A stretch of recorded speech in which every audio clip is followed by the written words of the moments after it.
Hi, this is Carroll. This is for oral communications for my demonstrative video. I have 4 people. I had 5, however, I'm at work just at shift change, and it's the ICU, so we're getting a patient. So my 5th person stepped out. However, I'm sure that he'll step back in. So this is the lady that's going to be filming me.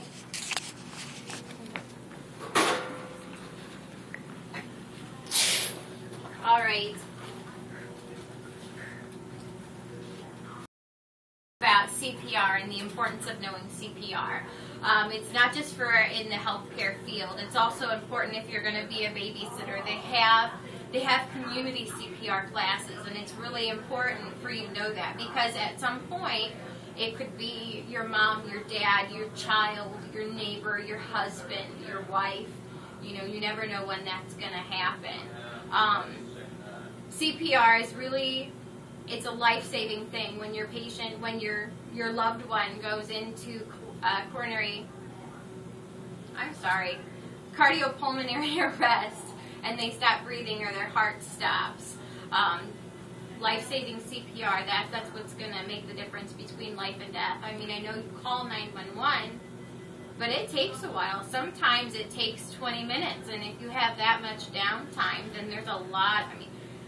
I think, what is it, in the hospital setting, if somebody collapses and they're code blue and their heart stops, which is when you would do CPR, only 6% of those people actually survive. And that's in a hospital setting. So outside at home, it's even less. It's somewhere around 1 to 3%. And that's if they have good quality CPR. The American Heart Association, they always are going through and trying to update things, make the best information possible. So they're always going through their guidelines. You have the CPR booklet. It's your BLS, which is what we're going to be covering here. There's also something for hospital providers that's called ACLS, the Advanced Cardiopulmonary Resuscitation. But this is BLS. This is what people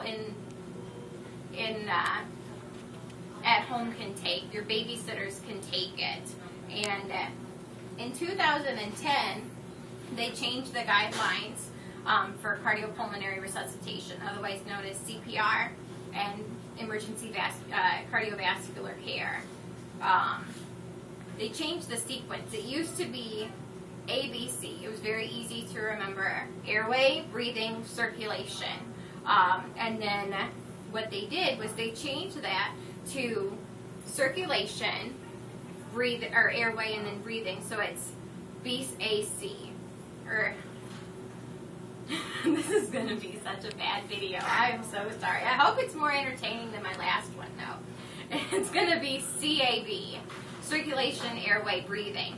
The reason why they changed it is people were too focused on breathing. Are they breathing? Are they whatnot? And it took away the time from doing the CPR part, the actual pushing down and doing chest compressions, which is what moves the blood, which is what actually saves the life. Another small change is the depth. The depth of how far you push. It was 1.5 inches. It's now 2 inches. We've got this wonderful person here. Let's say you're in the store, and all of a sudden, you know, you see somebody grab their chest and then they collapse. So what are you going to do? Because everybody's going to be a bystander, and they're going to be looking, oh my goodness, what am I going to do? It'd be really awesome if you're able to actually step in and do something and save somebody's life.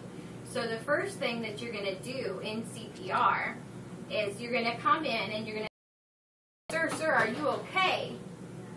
If there's no response, and then you yell, hey, somebody call 911, get an AED. An AED is a shock delivering device that if your heart is in a shockable rhythm like VTAC or VFib, it can shock it back into rhythm.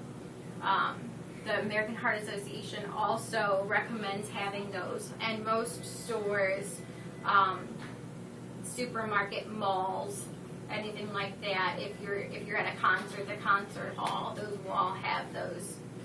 So for CPR, you say, hey, sir, are you okay? If there's no response, then You want to check for a pulse and look, and you want to check for 5 to 10 seconds.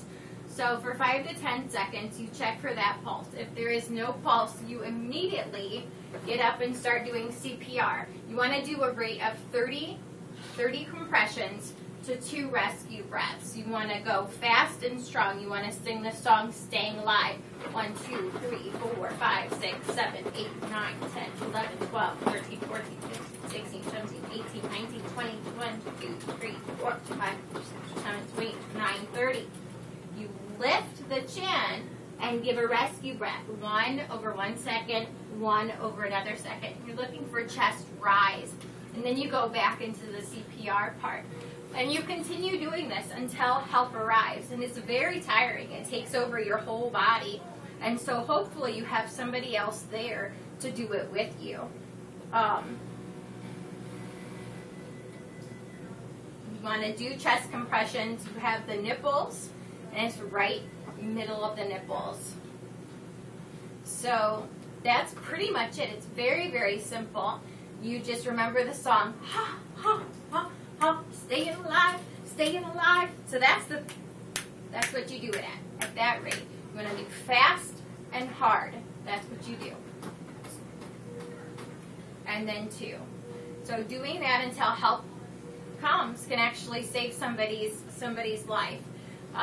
It's not just for people in the healthcare field. It's also for your babysitters. I know my babysitter that watches my kids, you know, she went through a CPR class. It's very simple. It's very easy to do. And honestly, then when you come into a situation like that, because you never know when you're going to have it happen. I was at the grocery store once and a little old lady just collapsed. I mean, there's no, at work, I expect that's going to happen. But out there, you don't expect that. So then you've got bystanders screaming and going crazy, but you actually know what to do, and you can actually be helpful and help save her life. So I would recommend to everybody to please do CPR. Take a CPR class. You can go get a booklet at any local hospital, wherever you are. You can go. I know that they have classes. The American Heart Association, I think it's like $25 to take this class and do this, and it can help save a life. Thank you.